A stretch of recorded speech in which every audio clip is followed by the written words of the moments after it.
A video, very visibly time-stamped on Wednesday, appears to show the Baiji oil refinery firmly in government hands. The strategically vital refinery has been fought over now for more than a week. Control of some parts of the sprawling industrial site have passed between Sunni militants and the Iraqi army, although the government says it's beaten the attackers back.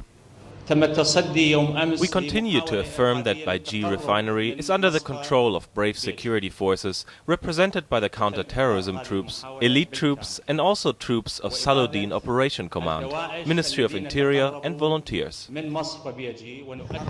Nonetheless, severe damage at Iraq's main refinery indicates production will be halted for some time.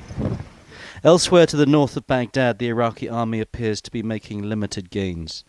After the fall of Mosul and the dramatic advance of fighters from the Islamic State of Iraq and the Levant, the threat to Baghdad doesn't now seem so immediate.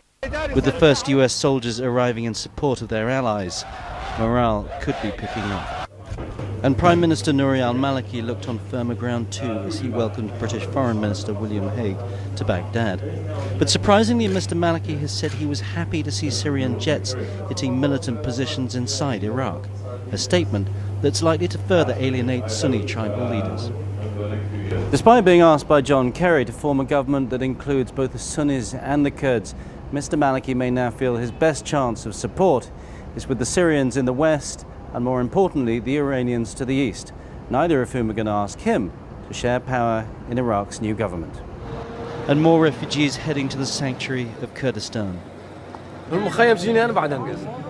economic situation is the main reason that prompted us to leave. The camp is the worst. I arrived yesterday with my 2 children and I slept on the ground. There's no food and no bed. I fled the town when it was bombed, and as I told you, the economic situation forced us to flee. Business halted. Even if you have a career, you cannot work.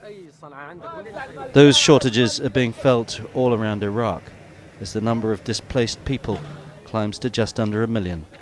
Tony Cheng, CCTV, Erbil.